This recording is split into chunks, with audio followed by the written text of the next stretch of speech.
That's my news wrap. प्लेटफॉइक news wrap में अब सुनते हैं दिन भर की अहम खबरें सिर्फ 10 मिनट में। बिहार में एनडीए के नवनिर्वाचित विधायकों की बुधवार को पटना में बैठक होगी, जिसमें एनडीए विधायक दल का नेता चुना जाएगा। एनडीए के 5 घटक दलों भारतीय जनता पार्टी, जनता दल यूनाइटेड, लोक जनशक्ति पार्टी रामविलास, हिंदुस्तानी आवाम मोर्चा और राष्ट्रीय लोक मोर्चा के 202 विधायक इस बैठक में शामिल होंगे। मुख्यमंत्री नीतीश कुमार के एनडीए विधायक दल का एक बार फिर नेता चुना जाना लगभग तय माना जा रहा है। बैठक के बाद एनडीए के नेता राज्य में नई सरकार बनाने का दावा पेश करेंगे।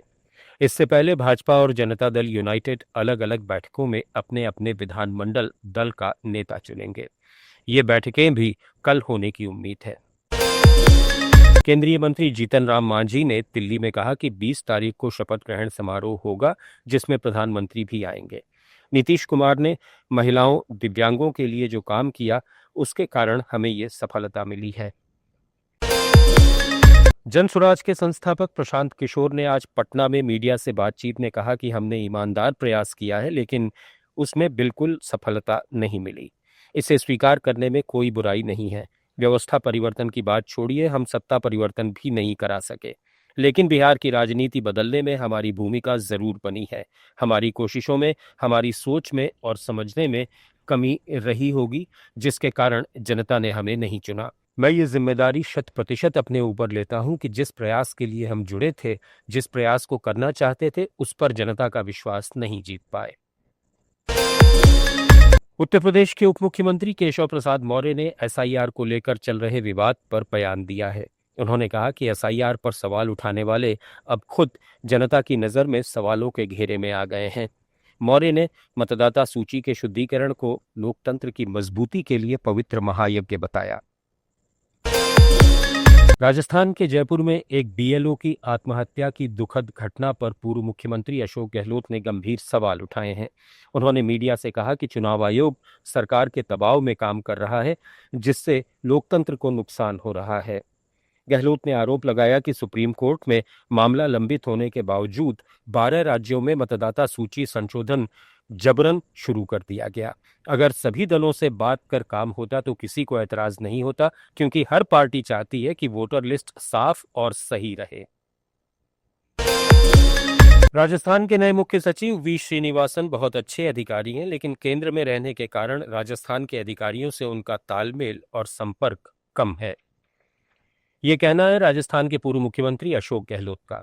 जयपुर हवाई अड्डे पर मीडिया से बातचीत में उन्होंने कहा कि पहले वाले मुख्य सचिव सुधांशु पंत का राज्य में लंबा अनुभव था, इसलिए वे मुख्यमंत्री कार्यालय को बेहतर सलाह और सहयोग दे पाते थे। नए मुख्य सचिव कितने प्रभावी रह पाएंगे, ये समय बताएगा। ईडी ने आज दिल्ली और राष्ट्रीय राजधानी क्षेत्र में अल फलाह समूह से जुड़े 25 से ज्यादा परिसरों की तलाशी ली।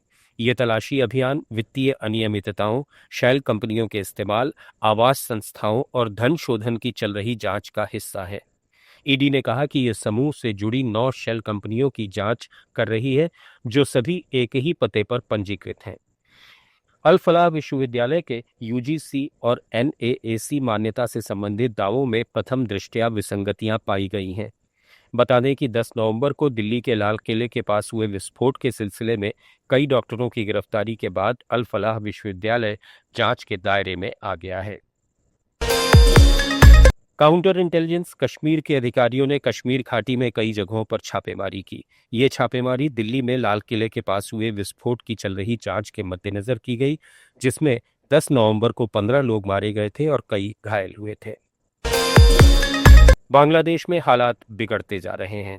इंटरनेशनल क्राइम्स ट्रिब्यूनल द्वारा पूर्व प्रधानमंत्री शेख हसीना को मानवता के खिलाफ कथित अपराधों में फांसी की सजा सुनाए जाने के बाद देश भर में तनाव है। ढाका में समर्थकों और विरोधियों के बीच झड़पें हुई, जिनमें 2 लोगों की मौत और कईयों के घायल होने की खबर है। इस बीच अंतरिम सरकार ने सभी मीडिया संस्थानों को सख्त चेतावनी जारी की है कि शेख हसीना के किसी भी बयान को प्रकाशित न करें और न ही broadcast. National cyber security agency का कहना है कि हसीना के बयान हिंसा और अव्यवस्था को बढ़ावा दे सकते हैं, इसलिए ये कदम राष्ट्रीय सुरक्षा के लिए जरूरी है। इस बीच ट्रिब्यूनल शेख हसीना को प्रोसिक्यूशन इंटरपोल की मदद से उन्हें भारत से वापस लाने की तैयारी कर रहा है। प्रोसिक्यूशन जल्द ही बांग्लादेश विदेश मंत्रालय के जरिए इंटरपोल से अनुरोध करेगा। कर्नाटक सरकार बेंगलुरु टेक समिट का आयोजन कर रही है। उप मुख्यमंत्री डीके शिव कुमार ने कहा कि समिट में आज करीब 60 देशों ने हिस्सा लिया है। ये सभी बेंगलुरु की ओर देख रहे हैं। हम व्यापार करने में आसानी के लिए उन्हें हर संभव मदद देंगे। उन्होंने बताया कि ग्रेटर बेंगलुरु में नए आईटी शहर की योजना बनाई गई है। भारतीय शेयर बाजार ने मंगलवार को गिरावट के साथ कारोबार समाप्त किया, जब सेंसेक्स 278 अंक गिरकर 84,673 पर बंद हुआ, जो 0.33% की कमजोरी दर्शाता है। इसी तरह निफ्टी 103 अंक टूटकर 25,910 पर आ गया, जो 26,000 के स्तर से नीचे है और 0.4% की हानि दर्ज करता है। रुपए में भी मामूली गिरावट देखी गई, जो बाजार की नरमी को और उजागर करती है। विशेषज्ञों का मानना है कि वैश्विक संकेतों और घरेलू कारकों के दबाव में निवेशक सतर्क हैं, लेकिन दीर्घकालीन रुझान अभी भी सकारात्मक बने हुए हैं। देश में सोने चांदी की कीमतों में आज फिर बड़ी गिरावट दर्ज की गई। India Boolean and jewellers association के अनुसार 24 कैरेट सोने का भाव 1,558 रुपये टूटकर 1,21,366 रुपये प्रति 10 ग्राम पर आ गया है। सिर्फ 3 कारोबारी दिनों में सोना 5,188 रुपये तक सस्ता हो चुका है। वहीं चांदी में और ज्यादा गिरावट देखी गई। 1 किलोग्राम चांदी का दाम 3,083 रुपये लुढ़क कर 1,51,850 रुपये पर पहुंच गया है। 3 दिन में चांदी कुल 10,880 रुपये तक कमजोर हुई है। कीमतों में इस गिरावट के पीछे वैश्विक तनाव में कमी, निवेशकों की मुनाफा वसूली और तकनीकी संकेतकों का ओवरबॉट जोन दिखाना मुख्य कारण बताए जा रहे हैं। हालांकि इस पूरे साल सोना अब भी 45,000 रुपये से अधिक और चांदी 65,000 रुपये से ज्यादा महंगी हो चुकी है। विशेषज्ञों का मानना है कि शादी ब्याह के मौसम की वजह से आने वाले दिनों में कीमतों में फिर उछाल आ सकता है और सोना एक बार फिर 1.25 लाख रुपए के पार जा सकता है। एशियन आर्चरी चैंपियनशिप से लौट रही भारतीय तीरंदाजी टीम के साथ ढाका में बड़ा हादसा होते बचा।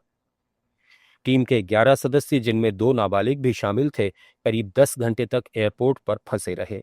तकनीकी खराबी के कारण विमान उड़ान नहीं भर सका। कंपाउंड तीरंदाज अभिषेक वर्मा ने बताया कि खिलाड़ियों को रात 2 बजे तक टर्मिनल में बिठाए रखा गया और फिर कहा गया कि कोई दूसरी फ्लाइट उपलब्ध नहीं है। इसके बाद टीम को ढाका की हिंसा प्रभावित सड़कों से बिना सुरक्षा एक लोकल बस में ले जाया गया। खिलाड़ियों को एक बेहद जर्जर धर्मशाला जैसे लॉज में ठहराया गया, जहां बुनियादी सुविधाएं भी नहीं थीं। न्यूज रैप में फिलहाल इतना ही। बने रहिए लेट्स माइक के साथ। आप सुन रहे थे let's mic more than radio. Follow कीजिए हमें हमारे सोशल मीडिया प्लेटफॉर्म्स पर।